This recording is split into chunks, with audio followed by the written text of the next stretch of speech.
The grandfather clock in the foyer strikes 6.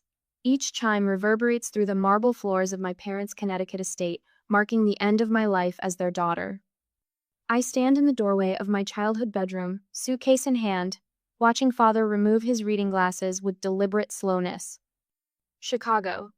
He tests the word like it tastes bitter on his tongue. To pursue interior design. Mother clutches her pearls, examining the modest stack of moving boxes behind me. Her lips purse into that familiar expression of disappointment I've seen since I was 7 and chose art camp over tennis lessons. Emily, father says, adjusting his tie with the same precision he uses in the courtroom, this isn't a career, it's a hobby for bored housewives. My fingers tighten around the handle of my suitcase.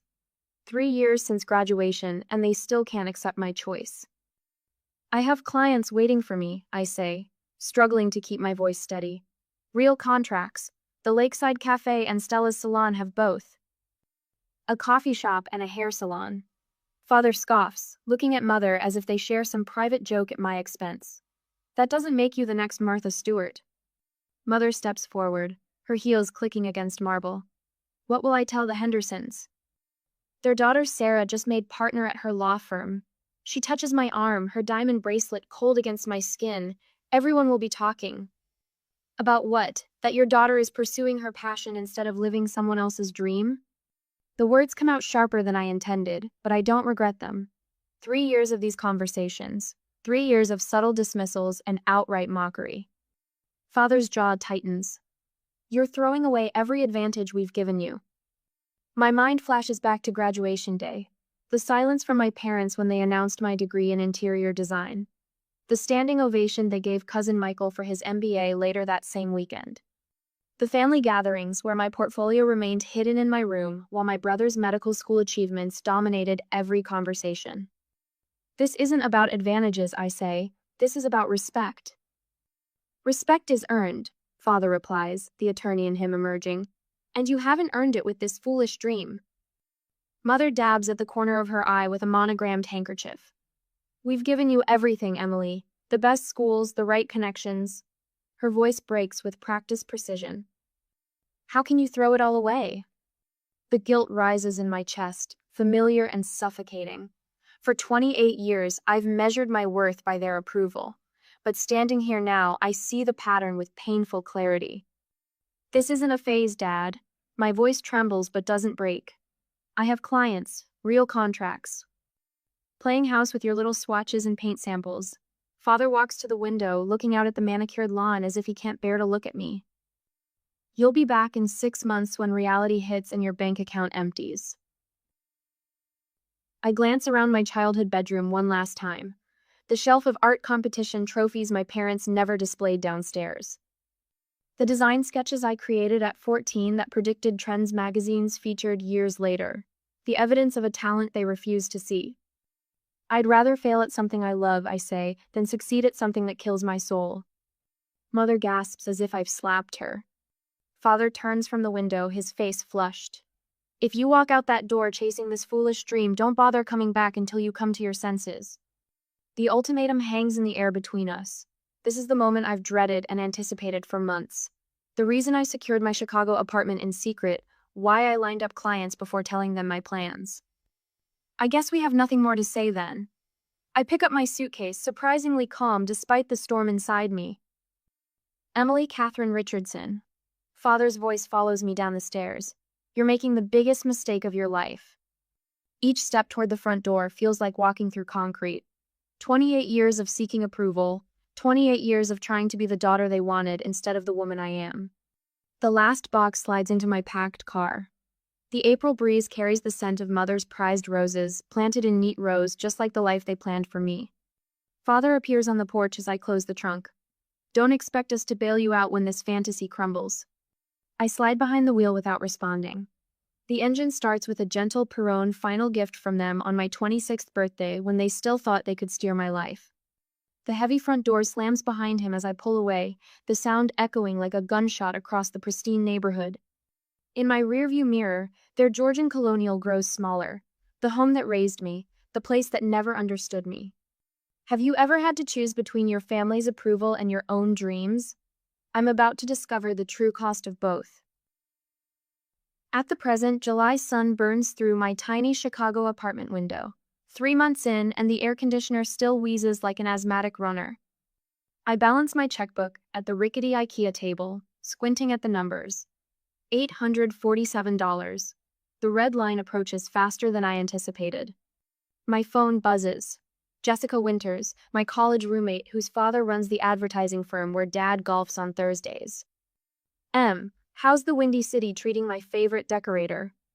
Her voice carries the casual cheerfulness of someone whose trust fund never disappeared. Designer.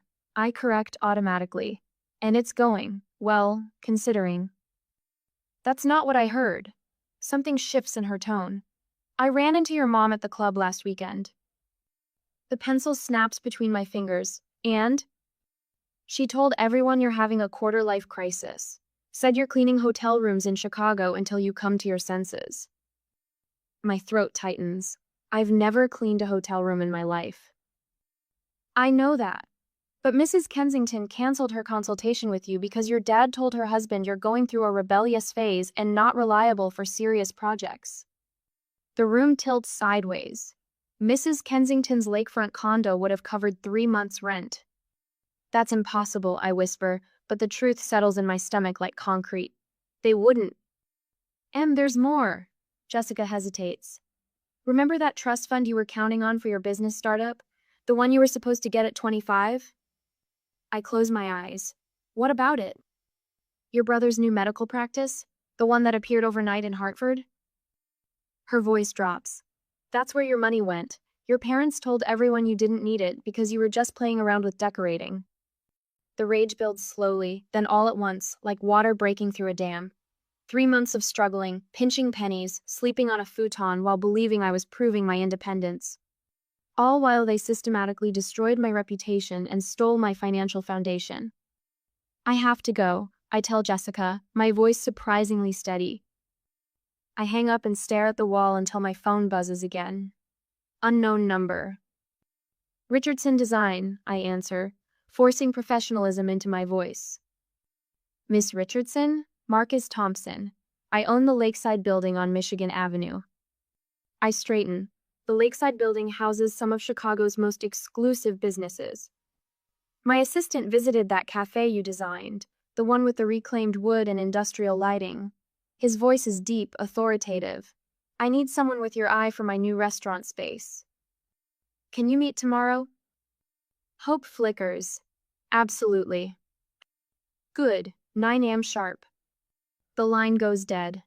I allow myself exactly 10 seconds of celebration before reality crashes back.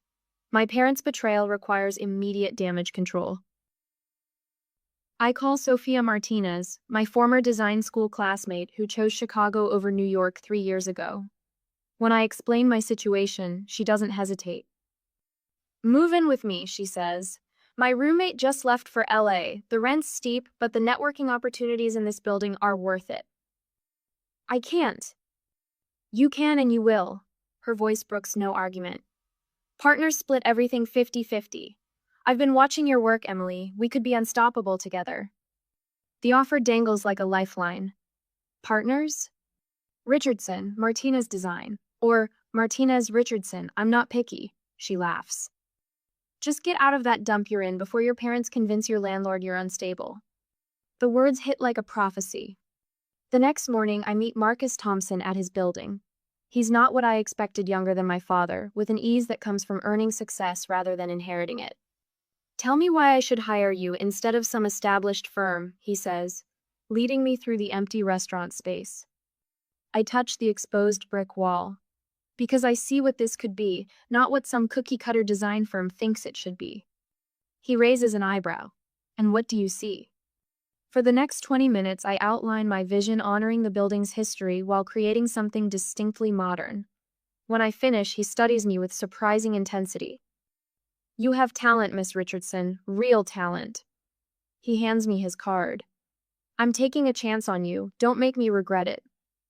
That afternoon, I visit my last client of the day, Mrs. Eleanor Walsh, an elderly widow redecorating her Gold Coast apartment. At 82, she's sharper than most 40-year-olds I know. Your color selections show remarkable restraint for someone so young, she says, examining my portfolio with jeweler's precision. Most designers your age throw glitter at everything. I laugh for the first time in days. Thank you. I know everyone worth knowing in this city, she continues. If you impress me, doors will open. As I leave her building, my phone buzzes with a voicemail notification. Unknown number. I press play. My father's voice fills my ear. This is Robert Richardson, Emily's father. I understand you're considering my daughter for your project. I feel it's my duty to inform you she's going through a difficult time. I wouldn't recommend hiring her for anything important. The phone slips from my hand, clattering on the sidewalk. The screen cracks a perfect spiderweb across my father's name. 6 months later, the envelope in my hands bears my landlord's letterhead. Third notice this month. I slide my finger under the flap, already knowing what I'll find. Dear Miss Richardson, we've received concerning inquiries about your financial stability. My stomach drops. The letter mentions a call from your father, expressing legitimate concerns about my ability to meet rent obligations. The words blur as my vision tunnels. I drop onto my secondhand sofa, the springs protesting beneath me. 4 months in Chicago, and father has found yet another way to force me home. First, the whispered warnings to potential clients, then the redirected trust fund, and now this a direct attack on my housing. The phone rings. I answer without checking the caller ID, half expecting father's smug voice. Emily? It's Marcus. His deep voice carries an unfamiliar excitement. Have you seen it? Seen what? I toss the landlord notice onto the coffee table. Chicago Magazine, the feature on upcoming restaurant designs. They loved what you did with Southside Bistro. The magazine. The interview I gave weeks ago, but assumed would amount to nothing. I'm looking at it right now. Marcus continues. They called your concept boldly refreshing and precisely what Chicago's dining scene has been missing. They used the word visionary, Emily. I press my hand against my mouth, reality shifting beneath me like tectonic plates. Are you serious? Dead serious. My phone's been ringing nonstop. Reservations are booked solid for the next 2 months. The landlord's notice stares up at me. Father's latest sabotage attempt lands in the same week as my first real public recognition. This changes everything, I whisper. This is just the beginning, Marcus says. My cousin owns that print shop on Michigan Avenue. We're framing this article, hanging it right at the entrance. After we hang up, I sit in the stillness of my apartment, awareness dawning like sunrise after the longest night. Father can call my landlord. Mother can spread rumors at the country club. None of it matters against the weight of that magazine article. I reach for my journal, the one where I've documented every dismissive comment, every undermining phone call I've discovered.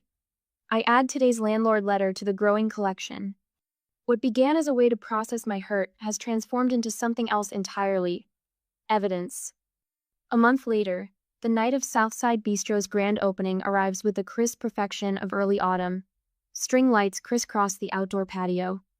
Inside, every table gleams beneath fixtures I spent weeks sourcing from artisans across 3 states. Sophia stands beside me, surveying our handiwork. You realize this is going to change everything, right? I nod. Mrs. Walsh approaches, elegant in her vintage Chanel. The 70-something widow has become both client and unexpected mentor since I redesigned her Lakeshore Drive apartment. Emily, dear, half the Gold Coast is here tonight. She leans closer, pearls catching the light. And you'll never guess who just walked in. I follow her gaze to the entrance. My heart stops. Mother and father stand frozen in the doorway, scanning the packed restaurant with expressions I've never seen before. Confusion, disbelief. The slow dawning recognition that the narrative they've constructed of my inevitable failure doesn't match the reality before them. They're here, I whisper to Sophia, who immediately straightens beside me. Time for the grand tour? She raises an eyebrow. I smooth my black dress a splurge after the magazine feature and cross the restaurant. With each step, I shed the desperate daughter seeking approval and become something else, a professional in her element. Mother, father, what a surprise. My voice carries none of the trembling uncertainty from our last meeting. Mother's eyes dart around the crowded space, taking in the Chicago Tribune food critic laughing at a corner table, the local television personality gesturing enthusiastically toward the custom ceiling installation. "We were in town for your father's conference," she says, fingers worrying the clasp of her purse. "We thought we'd check on you." Check on my failure, she means. Witness my struggle so they could sweep in with their told you so rescue. Perfect timing. I gesture to the space around us. Marcus Thompson's new restaurant, my design. Father's face hardens as he recognizes the name from the magazine article his country club friends must have mentioned. This is unexpected. Before I can respond, Marcus appears at my side. "Emily, there you are. The investors are asking for you." He extends his hand to my parents. "Marcus Thompson, your daughter has transformed my business. We're already discussing 2 more locations based on the response to her design concepts." Mother's mouth forms a perfect O of surprise. Father shifts his weight, attorney instincts searching for control in an uncontrollable situation. "Is that so?" Father manages, his courtroom voice failing to mask his discomfort. Sophia joins us, champagne flutes balanced expertly between her fingers. "Emily, the Lakefront Hotel Group is asking for your card. Their CEO loves the reclaimed wood feature wall." The evening unfolds like a dream sequence.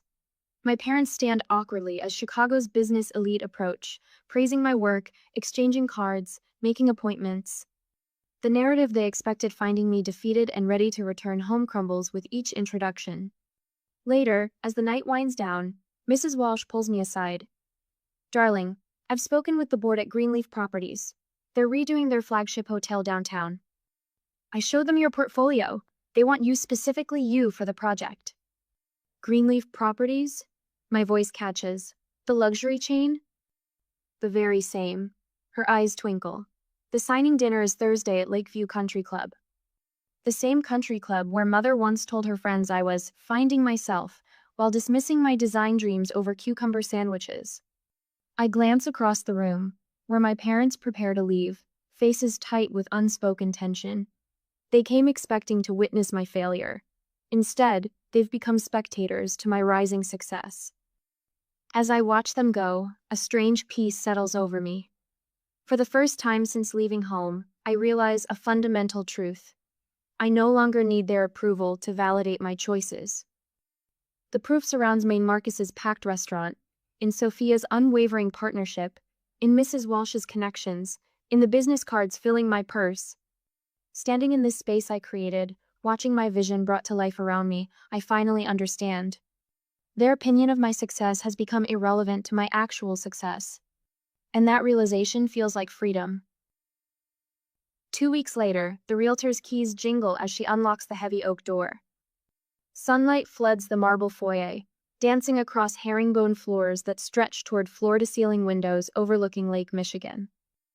"As you can see, Miss Richardson, this property offers unparalleled views." She gestures toward Chicago's glittering skyline. $2.3 million is actually quite reasonable for Gold Coast waterfront. I step inside, my heels clicking against marble that reminds me of home, except this time, I'm the one writing the check. My fingers trace the mahogany banister of a sweeping staircase that would make Mother weak with envy. "I'll take it," I say, the words simple yet heavy with victory. The realtor blinks. "Don't you want to see the upstairs?" A smile spreads across my face. I've seen enough. 3 hours later, I sit in my design studio, signing the final paperwork for Richardson Design Collective's newest acquisition. My phone buzzes with Sophia's text. "Your father called the Henderson law firm to warn them about hiring you, again." I should feel wounded. Instead, a laugh escapes my throat. While father was sabotaging potential clients, I signed contracts with 3 senior partners from rival firms this morning. Each one specifically requested me after seeing my restaurant designs in Chicago Magazine. "Emily?" Marcus pokes his head through my office door, his expression unusually serious. "You need to see this." He slides his tablet across my desk. Mother's Facebook page glows with her latest passive-aggressive masterpiece. As parents, we must support our children through difficult phases, even when they reject our guidance. Some lessons can only be learned through failure. The comments section blooms with unexpected defiance. "Emily Richardson designed our bistro business up 42% since reopening." Her work on our law office was featured in Architectural Monthly. Strange definition of failure. Patricia, have you actually seen your daughter's work? It's revolutionary. Marcus watches my face. Your mother's post backfired spectacularly. People are noticing the disconnect.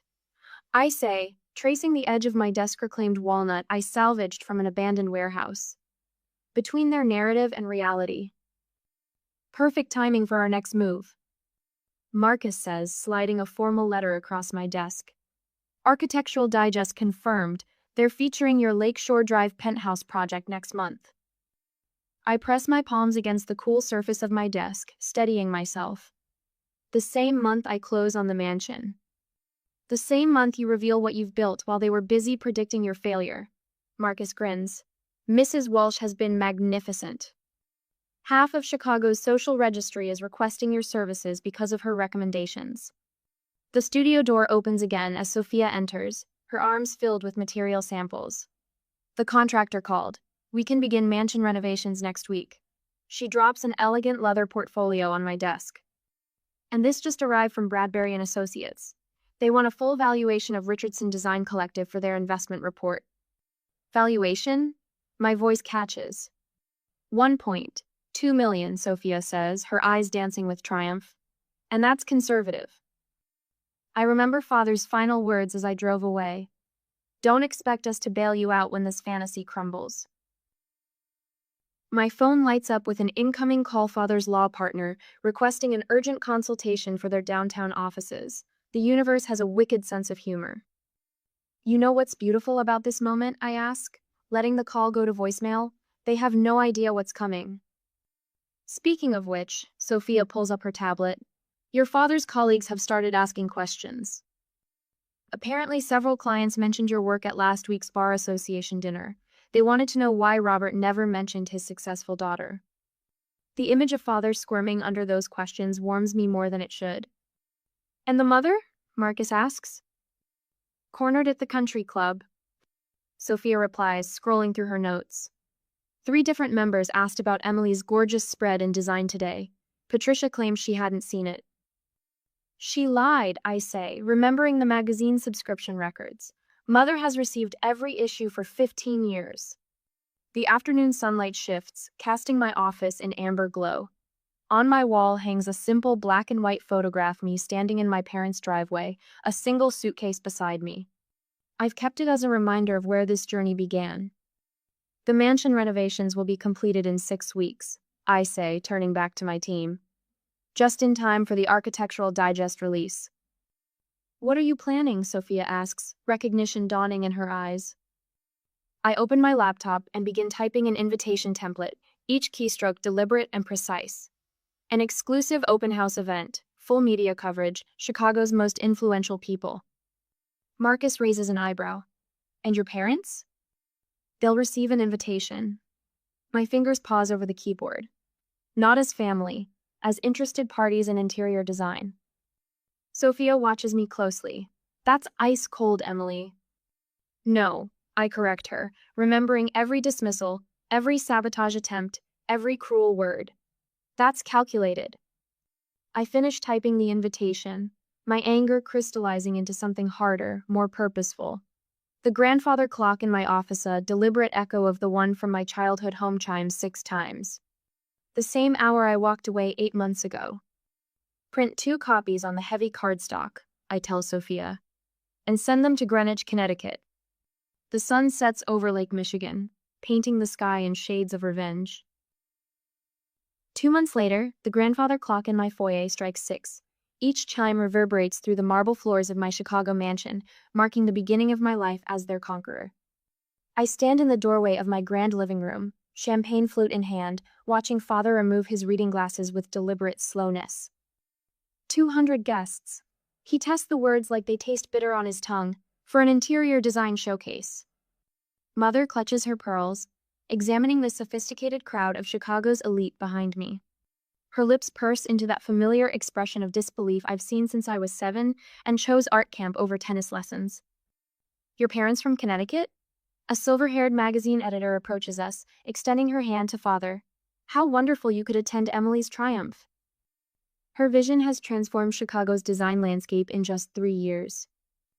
Father straightens his tie with the same precision he uses in the courtroom. His mouth opens, then closes, as words fail him for perhaps the first time in his legal career. We always knew Emily had potential, Mother manages, her voice strained.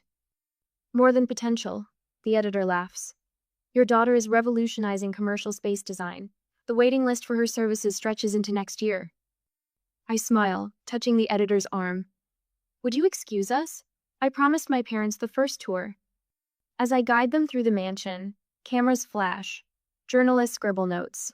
200 influential Chicagoans, bank presidents, restaurant owners, real estate developers raise glasses in my direction.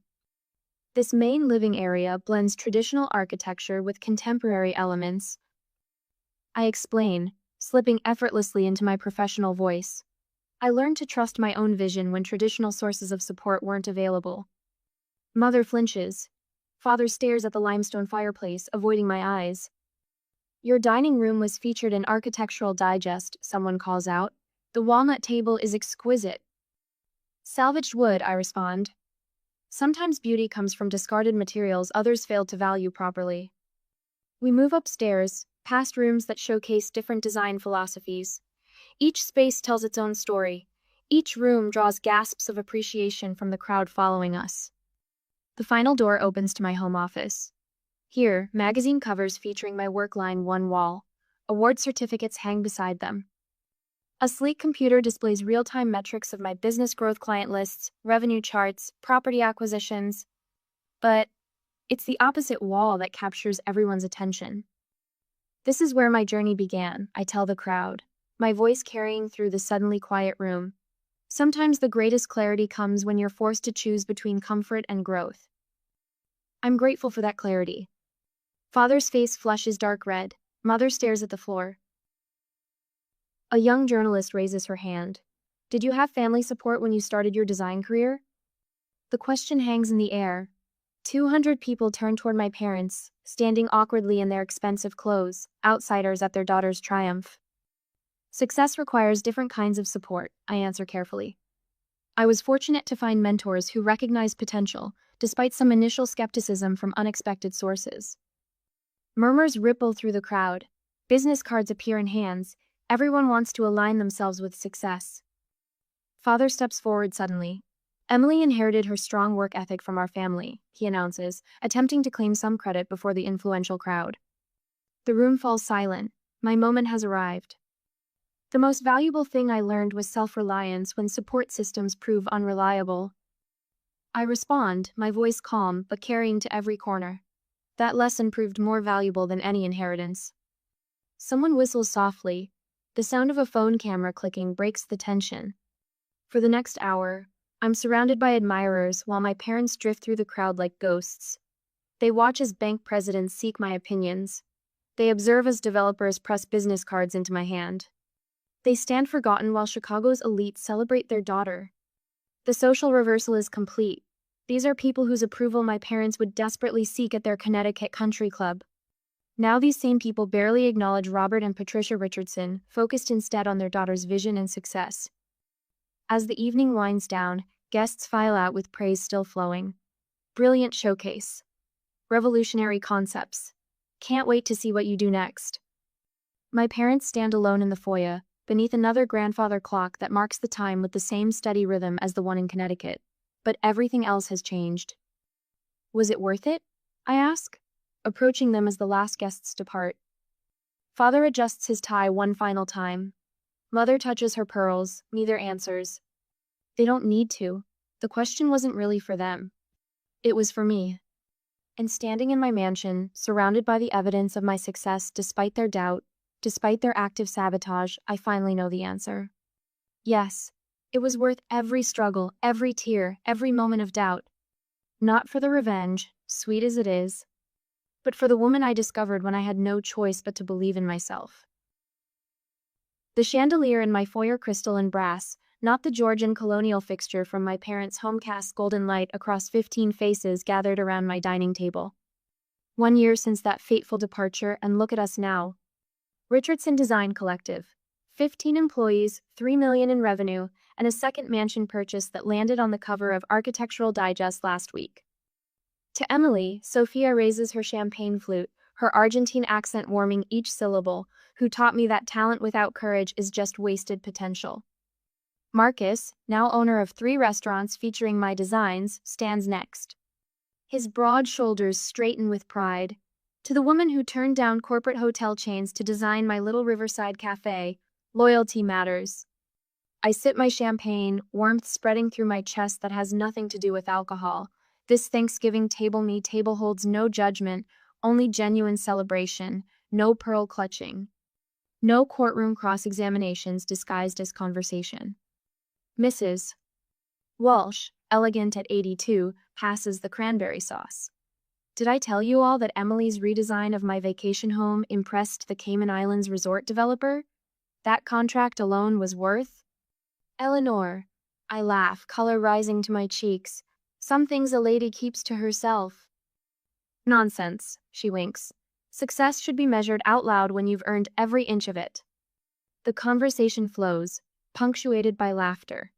No one checking watches, no subtle disapproval of career choices, just genuine connection among people who choose to be together rather than obligated by blood.